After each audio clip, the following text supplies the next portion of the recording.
Olympics. That was 2014. Yeah. We're now a decade later, a little longer than a decade later. How has that journey and transition in life been for you? I mean, it's been incredible, and you know, it was such a thrill. Obviously, winning the Olympics. Maybe that's an understatement, but I think that being able to gain perspective on success in life, you know, in the aftermath of that has been really interesting. And for a lot of professional athletes, that transition of finding your identity outside of being that athlete can be really difficult and challenging. Did you experience any down moments before kind of figuring your place out in life after that? Yeah, I mean, I actually got a degree in philosophy. I was so confused.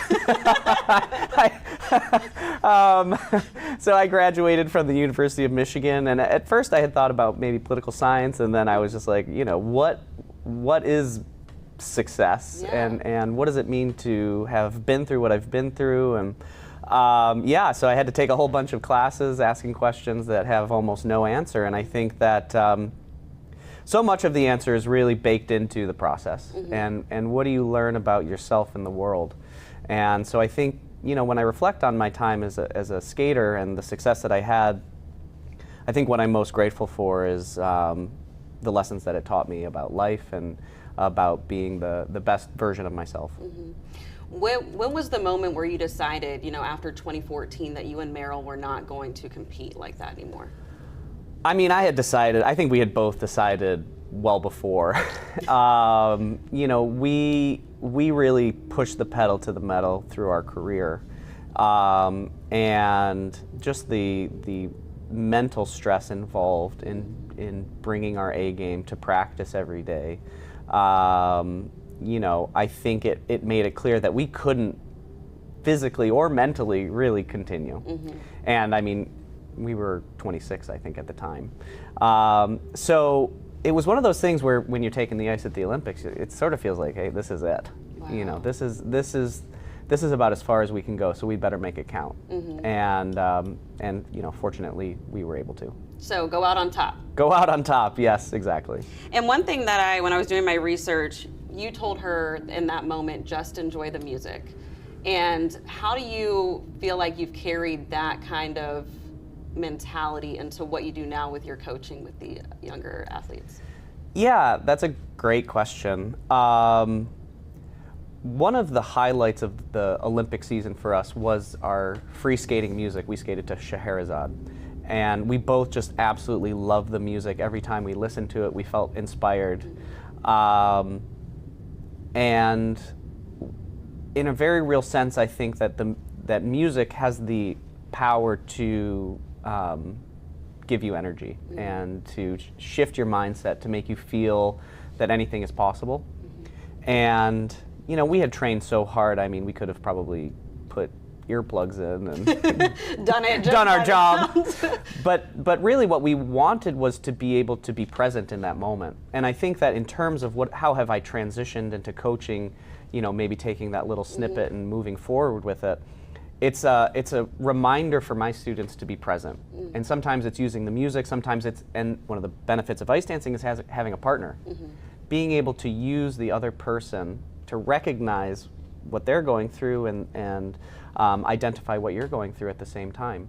Because it's not just about accomplishing something, but it is about living it and being present.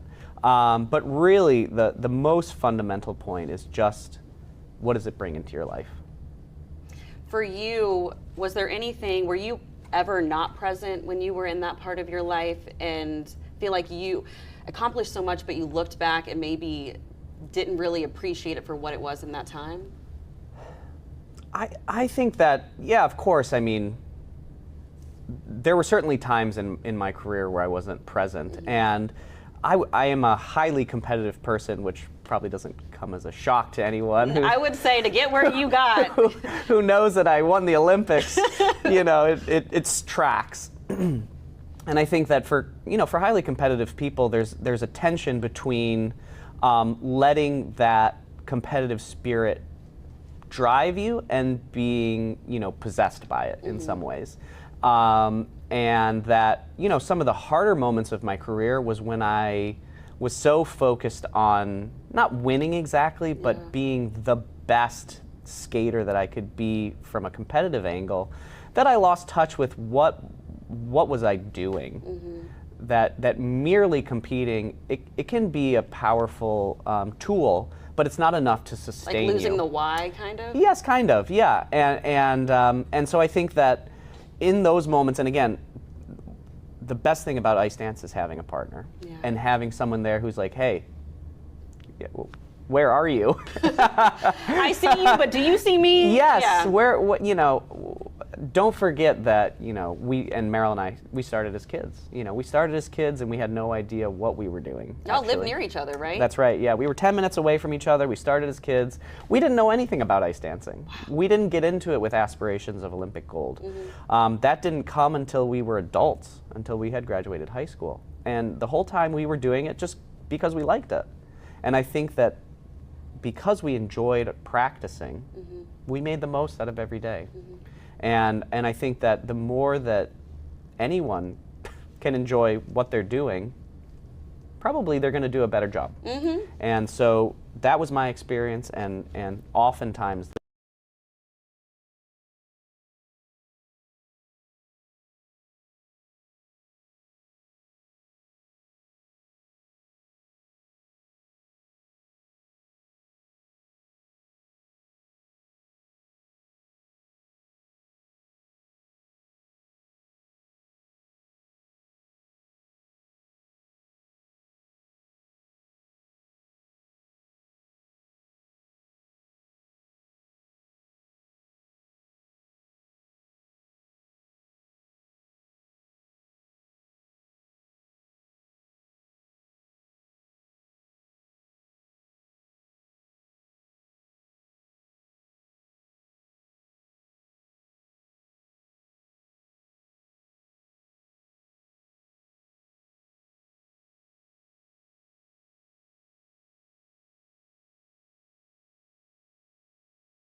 that's what I try to teach my students.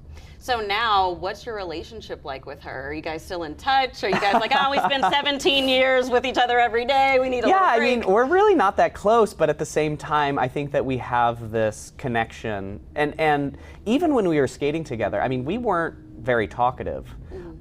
We always got along really well. We have just a tremendous amount of respect and love for each other, and the commitment and our ability to go through so many ups and downs, like reasonably, I think without crashing out completely. Yes, and just like we were, I mean, just obviously we have to thank our parents for just what they instilled in us, the respect and integrity and work ethic, and even our sense of humor, our ability to manage through so many years with the same goals in mind, but of course not always agreeing. So she's stepped away from skating more or less, and I am so proud of her for everything that she's been able to accomplish. I mean, she just got a graduate degree, a master's in fine arts, and is becoming a writer, and it's just so wonderful to see, and we'll be connected for the rest of our lives.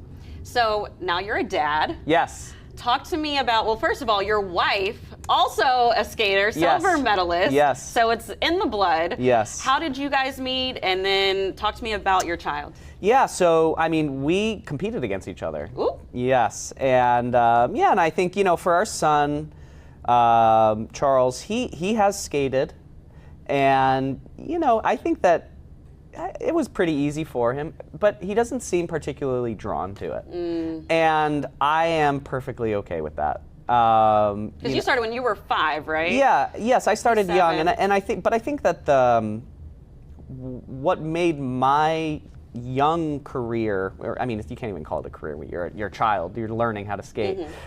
You're just a little skater. It's just, I loved it. The sensation, the speed, the specific, technical difficulties. They were all so just enjoyable for me in a fundamental way. And for my son, he doesn't encounter skating quite the same way, and that's perfectly fine. And I think too that, let's say he were to totally commit himself to figure skating. I mean, obviously, I would be happy to give him some tips, to say the least, right? But I just treasure my relationship with him as a dad. What for you is the next step? Like when you think about, I know you're coaching now, is there any other hill you want to climb? I think that right now what I'm really enjoying about coaching is the intimate experience and the learning that I get to go through. I think so many people think of coaching as this kind of authoritarian, top-down, distilling information and delivering it into a brain. And I think for me, coaching is much more of an art. Yeah. And I'm not much of an artist. But from what I can tell, the greatest artists have a kind of relationship with their craft where it speaks to them. And, my craft is people.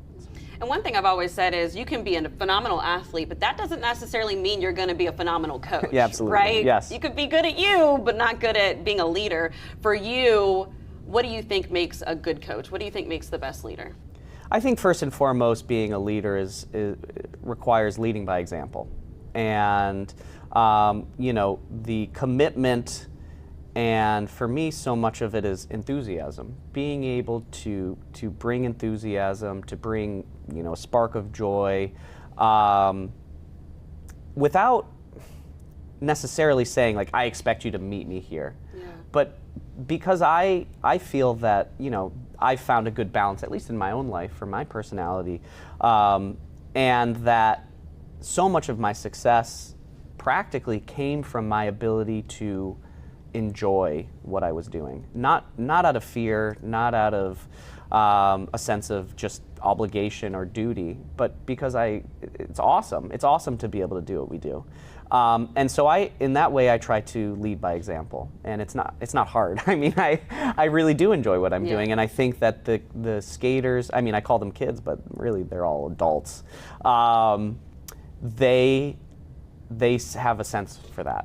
They have a sense that with that is a space of safety, that failure is just a lesson. That as long as they can say, hey, I'm doing the best I can, there's going to be hard days. Are you a screamer on the side, or are you more of like you give them a look and they know, like, get it together, or my motivational tactic is, you're choosing this. You don't have to be here. If you don't want to be here, I don't want to be here. Yes, I'll be okay. I'll be fine. Yeah. But if we're both here, let's do it. Let's do the best that we can. What does that look like? And I think being able to ask them, what do you need from me? Not because I don't know. I mean, I think a lot of the times I do know, but because I want them to have to think about it. I want them to become, engaged and to critically analyze themselves, their job, their performance, and not to make me redundant, but to give them the tools so that they don't always have to look at me and be like, hey, what is he thinking? What does he want to tell me? It's like, I trust you guys because we figured it out together. What is the process? And yes,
that's also, I think, by example. Do you get nervous for them? Like, so when that music kind of gears up and they're about to perform, does it take you back to your 24, like, does it take you back to that space? Yeah, I get incredibly nervous. Yeah. Like, not okay nervous. like, are you shaking? Yeah. Oh my goodness. And it was the same when I was a competitive skater. I was I can't even say that I liked competing. That was me in track and field sometimes. Yeah. Right before the gun went off, I'm like, why do I do this? No, for real. I mean, before, we're trying to win Olympic gold medals, and I'm about to take the ice, and I'm just like, I've made every wrong decision to end to end up here and be in this position, and obviously, I went and luckily I did the thing, but boy, oh boy, it is a lot of stress. And I think it just comes from how much we care. And I care so much. It's not so, with my skaters, obviously I would love for all of them to just win the Olympics also, because it's awesome. You get a medal and you get a medal. Yes, but I want them, what I really want is for them to be satisfied with their performance as a reflection of all of the hard work that they've put in. Yeah. Because they all work so hard, and I want them to be able to enjoy the fruits of their labor, to come off the ice proud of who they are and what they've accomplished. And the scores follow from there. The results follow from that. And so yeah, it's not a question of stress for scores, but the stress of trying to make the most of this opportunity. And I know how skating is hard. And sometimes no matter how much you've prepared, things go wrong. And I think if I'm nervous, it's just for the unknown.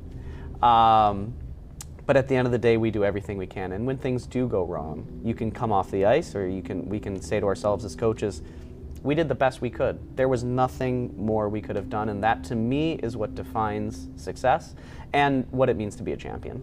And speaking of things going wrong, out of control, I know that's a hard transition, but the plane crash that really impacted the community back in January. Talk to me a little bit about when you caught wind of the news of that horrible day. Yeah, well, I think that I first heard of it because people were messaging me, checking in. And, when you get a message like, are you okay? Is everything okay? Your stomach drops because...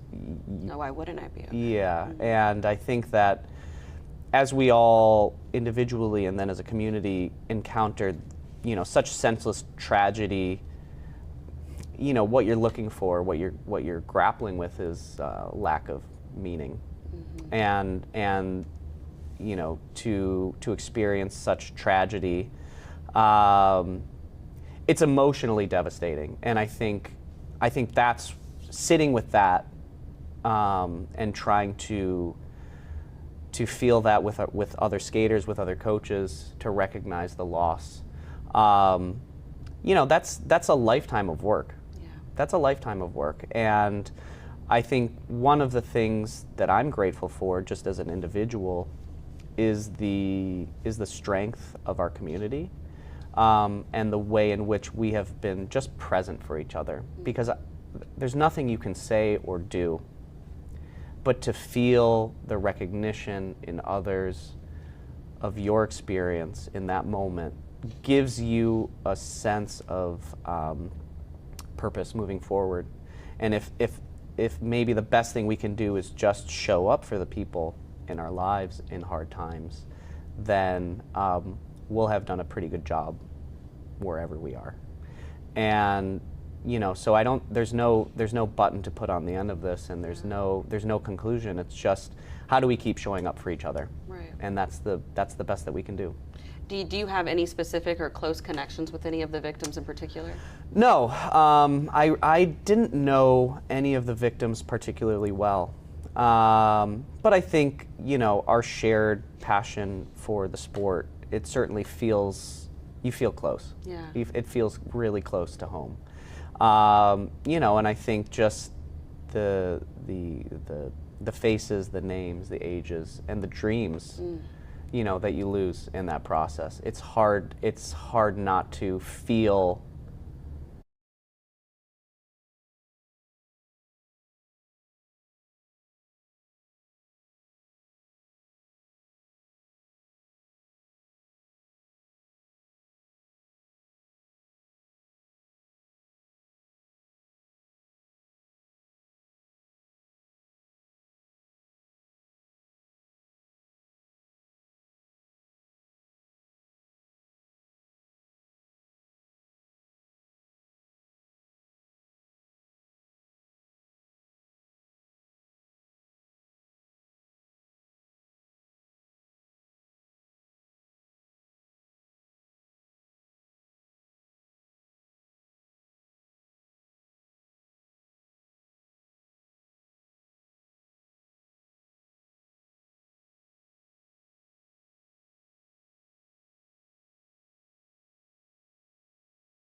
it's hard not to feel it personally. So I do want to end on a happy note. Okay. You told me when I asked you the best advice you've ever received, you said, be yourself. And you said, it sounds corny and cliche. Yes. But it really means something to you. Can you just explain a little bit about why that really stands out for you? Yeah, so the advice of being yourself and following that up by saying, I know it's cliche, is actually part of the entire cliche. No one in the last 50 years has said, just be yourself, and not said immediately after, I know it's cliche. So, there's a certain irony and meta level of cliche-ness to the whole thing, which makes me a little sick to my stomach. Because I like to feel original. You're not, but it does actually show how you choose to live your life and how you try to impact others and how they live their life. Well, I think that maybe my originality comes in how I overthink things. I'm an overthinker too. But you know, for me, so much of being myself, and even in interviews when I'm talking about life advice,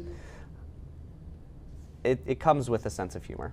And for me, through my skating career, you know, it's for so many, it's a really serious endeavor, and they come and it's work, and they're serious about it.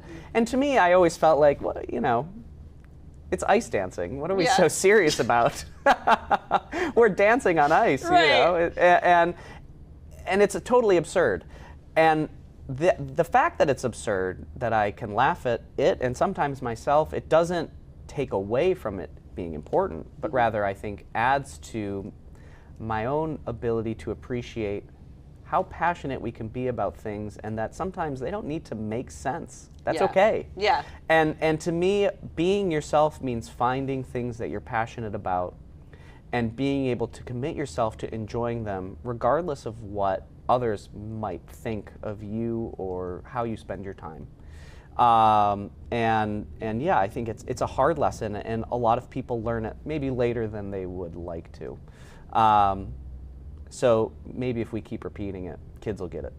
And who are you most looking forward to seeing compete in February? I mean, Madison Chalk and Evan Bates. Yeah. Obviously, their continuation of American ice dance domination has been has just been a joy. I mean, I live with Evan when we were on campus at the University of Michigan. Okay, wow. And we're lifelong friends, and I'm so proud of I'm proud of both of them, but I'm so proud of him for the person that he is and the way that he has led through example. Obviously, he's incredibly smart, talented, but as a person, U.S. figure skating and the ice dance community is so lucky to have someone like him that does their best in every regard. And so I'm looking forward to being able to see him go to the Olympics and fight for that gold medal. Are you going to go? Yeah. To Italy? I mean, of course. I'll see you there. Yes. All right. Sounds good. Thank you so much for watching Charlie White and I for Where Are They Now?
When the 2026 Winter Games are held here in Cortina, it will mark exactly 70 years since they were last held here. That was back in 1956.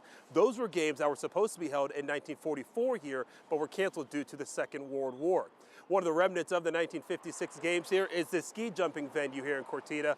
Obviously, it won't be put to use. Ski jumping will now be held in Perdazzo, about 51 miles away. Here in Cortina, what's old has been made new again. Just minutes away from the city center is one of the centerpieces of the 1956 Games, the Olympic Ice Stadium. The Olympic ice rink of Cortina was built in 1952 for the 1956 Olympics. Back in the day, he hosted the opening ceremony for the 56 Olympics and the ice hockey competition. Now, for the Cortina 2026 Olympic, Milano Cortina 2026 Olympic, he will host curling and wheelchair curling. Giacomo Colli is a native of Cortina and works for the Cortina Olympic Organizing Committee. I'm 100% excited, and everybody here in Cortina is super excited to have the Olympics here back again.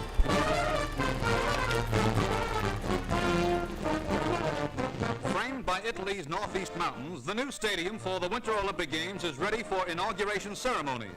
The stadium is dedicated with a blessing from the Bishop of Bressanone. There are 12,000 seats, and the ice rink is the largest in Europe.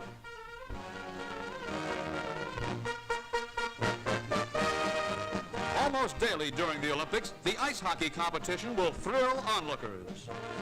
Temporary seating then gave the stadium a capacity of 14,000. Those are gone, but the stadium still has the original seats from 70 years ago. What was an outdoor venue then is now fully covered, thanks to a new roof added in 2002 that allows for use of the ice rink all year round. Everybody who gets here for the first time, it's impressed by this combination of old part with the wooden paneling and the concrete and the, let's say, old part of the venue, and this new blue roof that's more a lot of futuristic and technological, and I think it's a good combination. It suits well the venue, and it's great. So imagine yourself here, sitting here in these wooden stands in Cortina in 1956. This is where folks would sit to watch the opening ceremony of the 1956 Games. Pretty incredible. And here is your view. Now, as you can see, it's an ice rink now with the roof, but back then, there was no roof. This was outdoors, and all right there were the opening ceremonies. Now, 70 years later, this will be the home for the curling competition for the Games. Curling, of course, wasn't even an Olympic sport back in 1956. And it's pretty cool how they modernized this thing. Again, look at these wooden stands. I mean, these are uncomfortable. And there's really not that great a view as you look at the wood here.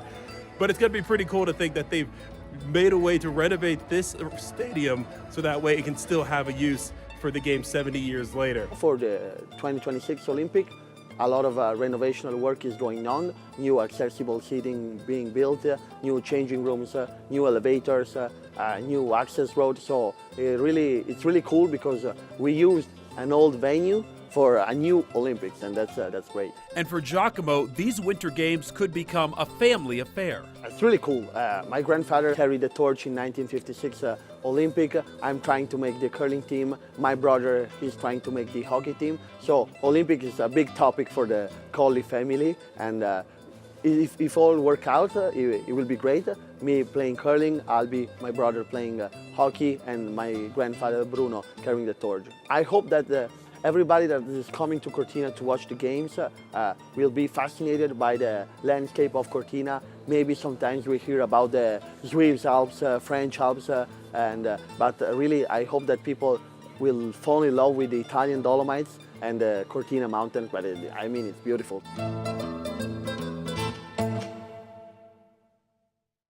Cortina is home to the 2026 Winter Games, and it's also on that hill where Michaela Schifrin will return to the world stage. Yeah, I think it's one of the most amazing courses in the world circuit. The athletes like a lot to be in the morning at the top because of the pink of the mountains, and because, of course, it's one of the most technical, speed, and emotional course on the circuit. So it's pretty challenging, is what you're saying? Yeah, absolutely, very challenging with a huge number of very technical passage spot during the slope, like the Giustofane, that is very, very steep, the Grande Curva, and a lot of jumps along of the course, so very funny. How amazing is it for the city of Cortina to have an Olympics come back after 70 years? Yeah, it's absolutely amazing. We have the feelings of the Olympics 1956 in all houses in Cortina, and a lot of parents of people that are organizing the competition and events right now.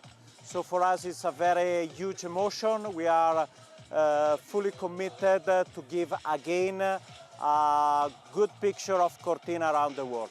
Now, how will the course change at all come the Olympics? Do you do anything different than maybe a World Cup for the Olympics? No, I think for speed events will be more or less the same as during the usual World Cup. So the start at the very top of Pomedes, the start of the Super G is at the top of Giustofane. Of course, for the technical side, so GS and slalom, we have not the World Cup usual during the circuit, so it's quite a new experience for us. The last races was during the World Ski Championships in 2021, so we need to keep again some experience and skills for the technical disciplines, but we are ready for this. From the slopes to the shops of Cortina. So we are here in Cortina. This is the kind of posh winter resort. Think your park cities, your vales. This is exactly what it is here in the northern part of Italy. We have seen tourists from far and wide come here with their skis, and now the skiing day is over and it's time to relax, right? Go grab a coffee maybe after trying to warm up after a day of skiing, or maybe it's time to grab a beer. Whatever it might be, this place is starting to get packed, and it's really cool because it's just a cobblestone street that goes up and down here, and you're going to see all kinds of different restaurants and shops, and of course you've got the hotels and different places for people to lodge. What I think is really cool is just how relaxed everything is here. You have beautiful views no matter where you look. I mean, this is where you want to be in the winter. And for those who decide to come to Cortina for the Winter Games, expect it to be packed along these streets, lined with luxury stores like Louis Vuitton and Dior, but also some of the more locally owned stores. Cortina offers a wide selection of restaurants, wine bars, pubs, and cafes, perfect for those who are either starting their day or winding down after a long day on the slopes. It's no wonder why Cortina is one of the most popular destinations for holiday travelers. If you've never been to Cortina, put it on your list. It is quite the drive from Milan or Venice, but it is very much worth the trip if you're into those winter sports, or frankly, feeling like you're really rich in this winter wonderland of sorts. Time to head to Milan. La Scala is probably one of the most famous theaters from the very beginning because, first of all, for the incredible acoustic. The Opera House was built in 1778 on the spot where an old 14th century church, Santa Maria alla Scala, stood. The theater was named after it. From the beginning, we have a lot of important composers who came here. The first performances of very important operas were made here. 4 statues adorn the great entryway. One of them is of Verdi. But as he was a little bit superstitious, he didn't want to be here with some other 3 people who were already dead. Legendary soprano Maria Callas appeared in more than 24 productions at the famous Opera House. If Maria Callas is famous, everything happened here. La Scala was bombed in 1943 during the Second World War, but the bombs didn't explode. There was a lot of damage, but the structure was saved. They started the works to rebuild the theater in December 1944. That means before the end of the war, because it was very important for Milanese people to rehab for first the theater as a real symbol of the city itself. Then in May 1946, we have this incredible concert conducted by Arturo Toscanini. After the Venice Opera House burned down for a second time in 1996, La Scala closed for 3 years for renovations, afraid the same thing could happen. So we started the works in spring 2002, and on the historical part of the theater, they really tried to keep the inside of the theater absolutely as it was, even as it was in 1778 when it was built. Now everything is fireproof. So the first thing that they did was to change the fabrics everywhere.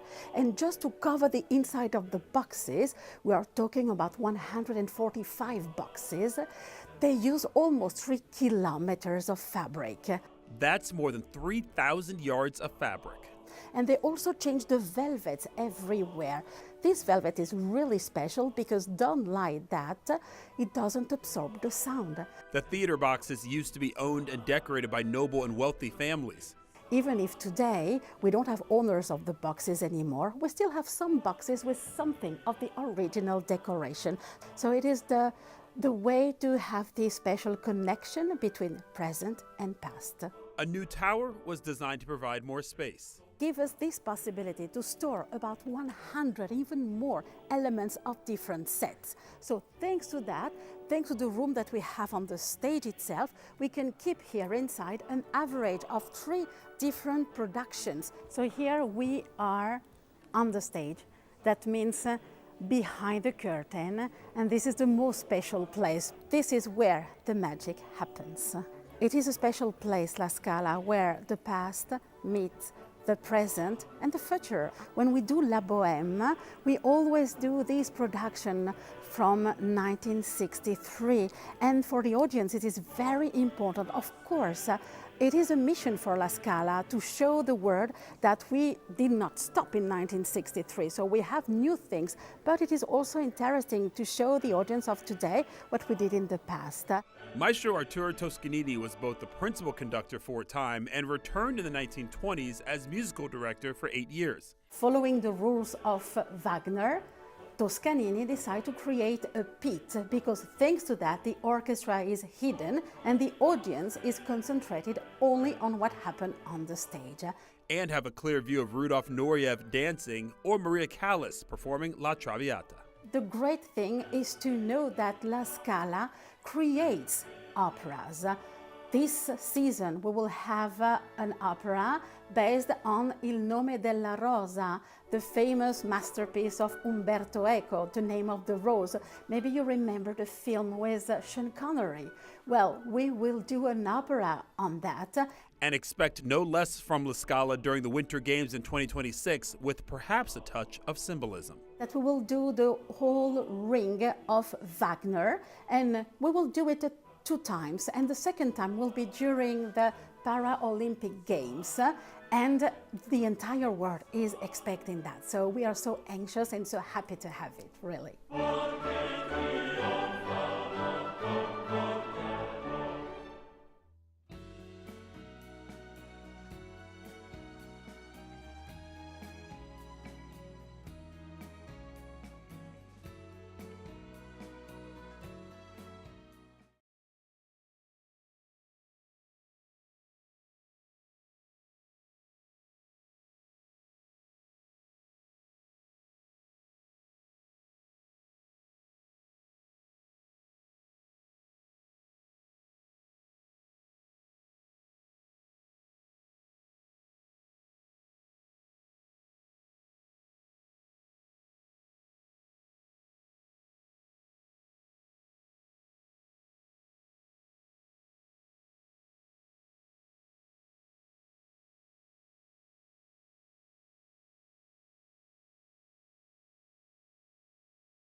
This is Sforza Castle, a 15th century fortress that sits in the heart of the city of Milan. It houses 40 rooms of artwork, including works from the likes of Michelangelo and Leonardo da Vinci.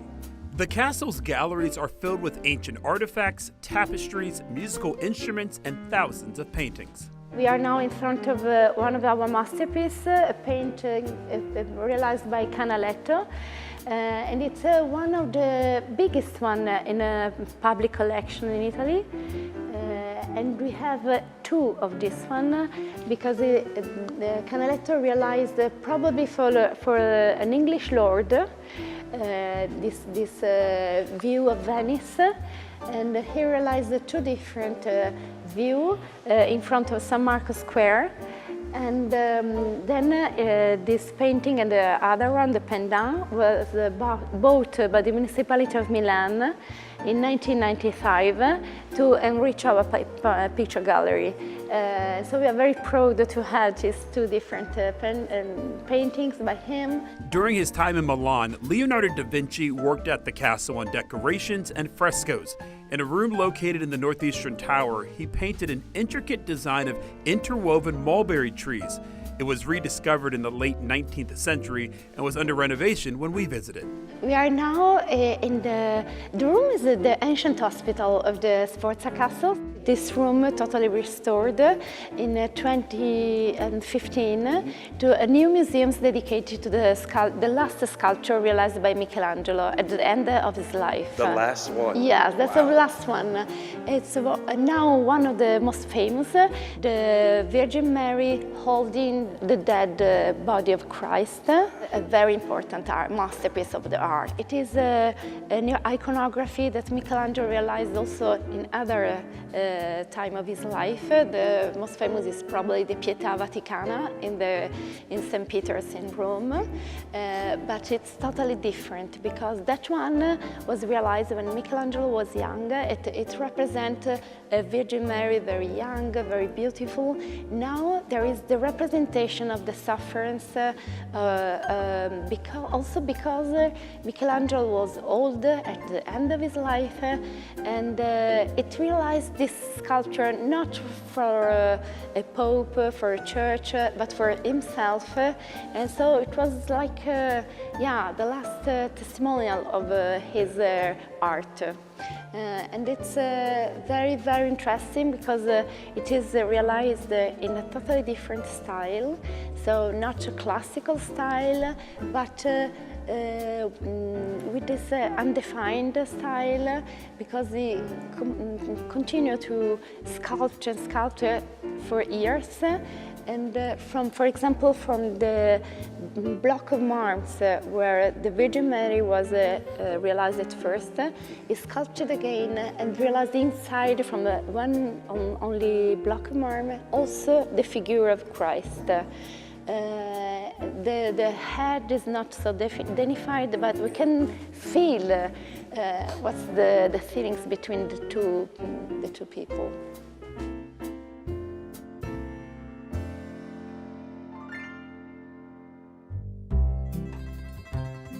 Not far from the fortress stands the Duomo di Milano. This Gothic masterpiece is the third largest cathedral in Europe. Construction began in the 14th century and took nearly 600 years to complete, with final touches wrapping up in the 1960s. When they started the construction of this new cathedral, they used the most ancient one as a support. So they started to build the apse, then they demolished the ancient apse, and they continued the construction, partially maintaining the oldest cathedral. And they enlarged the structure, reached the facade of the ancient cathedral, that was Santa Maria Maggiore, and finally, only in 1686, they demolished the ancient facade and finished the structure. Services are still held at the church. Inside are stunning stained glass windows depicting biblical scenes, and one of the most famous is the rose window. There are several altars, along with tombs of noted archbishops and saints.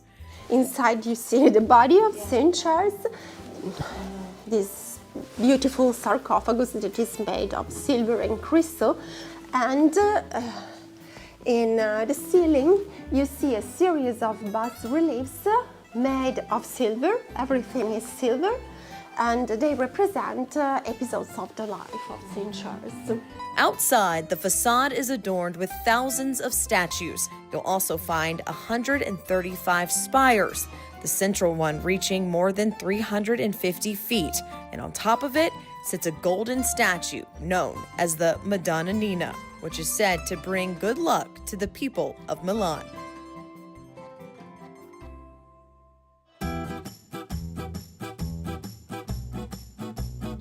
From the brushstrokes of the Renaissance masters to the bold expressions of contemporary artists, all are on display here at the Pinacoteca di Brera in Milan. The museum was established in the late 18th century during the Napoleonic era and originally intended as a space for academic and artistic education. Over time, it grew into a major public museum, showcasing a prestigious collection of Italian Renaissance and Baroque masterpieces, a window into Italy's art heritage. Museum director Angelo Crespi says Brea has become an integral part of the city's history. In recent years, the museum has become truly central to the dynamics not only of the city, but also of international tourism. Milan is one of the most attractive cities in the world. At this time, tourists come and want to visit something of the Italian culture. Before, Milan was a city exclusively of business or fashion. Today, it has also become a city of art, and obviously the most important museum is Brera, which contains an incredible collection. There's also a dedicated modern art gallery with more than 200 pieces located in Palazzo Soterio, just 2 doors down from the historic main building. The famous bronze statue, Napoleon as Mars the Peacemaker, is prominently located in the courtyard. The collection features work by some of the greatest names in Italian art, such as Raphael and Caravaggio.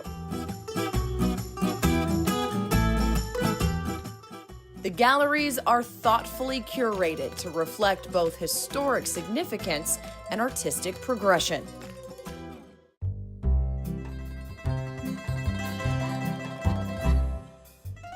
Looking for a chance to get away from the hustle and bustle from the city of Milan? Maybe take a trip to Lake Maggiore, an hour or so away, and get a taste of life on the lake. It's the second largest lake in Italy, stretching over 40 miles, blending historic charm with its natural beauty. And it's just an hour and a half from Milan. There is plenty to experience, from garden strolls to boat rides and scenic hikes. The Borromean Islands are a must-see. There are 3 islands, but only the Isola di Pescatori is inhabited. You can grab a meal at a cozy restaurant or do some shopping with local artisans. In the lakeside town of Stresa, you can take a cable car up Mount Matarone for great views of Lake Maggiore, and on clear days, you can even see the Matterhorn.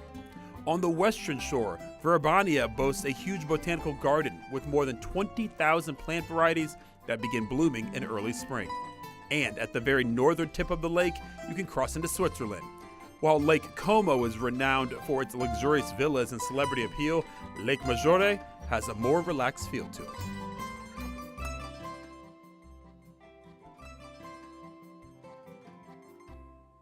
So we are here in Cortina. This is the kind of posh winter resort. Think your park cities, your vales. This is exactly what it is here in the northern part of Italy. We have seen tourists from far and wide come here with their skis, and now the skiing day is over and it's time to relax, right? Go grab a coffee maybe after trying to warm up after a day of skiing, or maybe it's time to grab a beer. Whatever it might be, this place is starting to get packed, and it's really cool because it's just a cobblestone street that goes up and down here, and you're going to see all kinds of different restaurants and shops. And of course, you've got the hotels and different places for people to lodge. What I think is really cool is just how relaxed everything is here. You have beautiful views no matter where you look.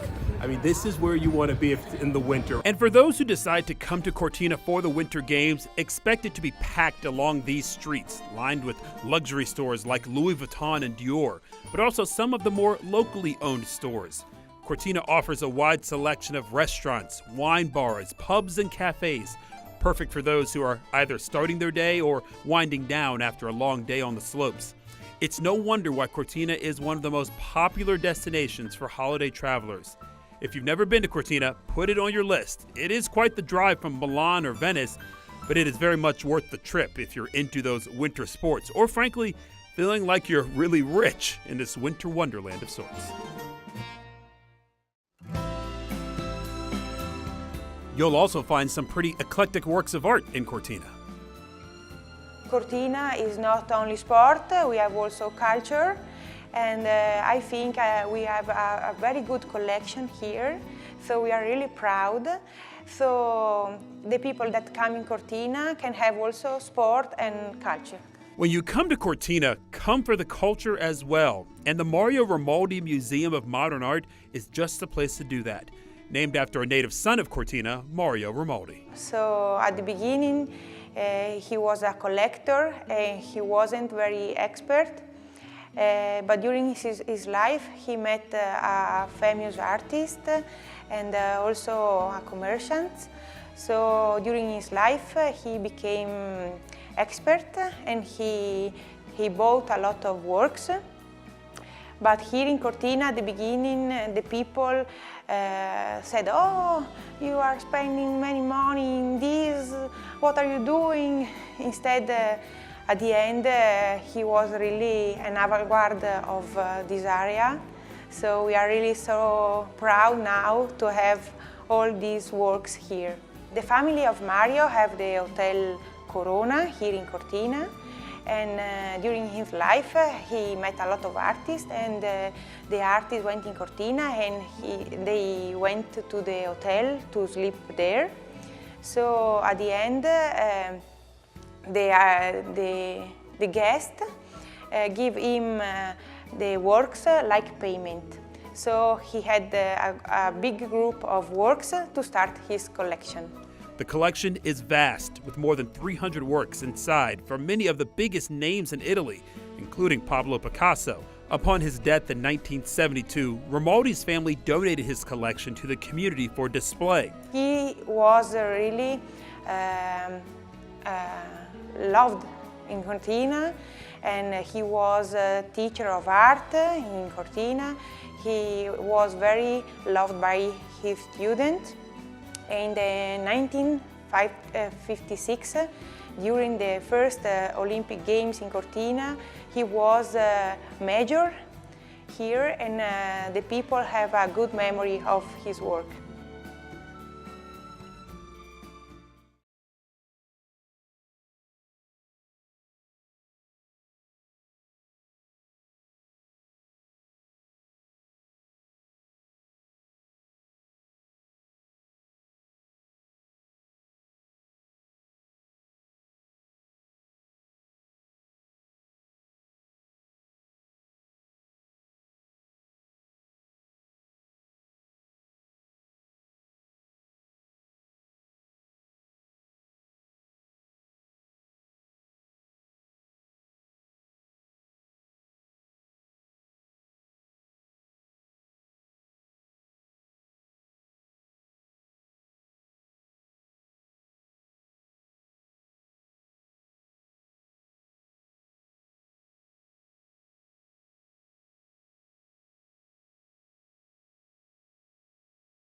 Presbyterian Church of Whitehaven was no exception.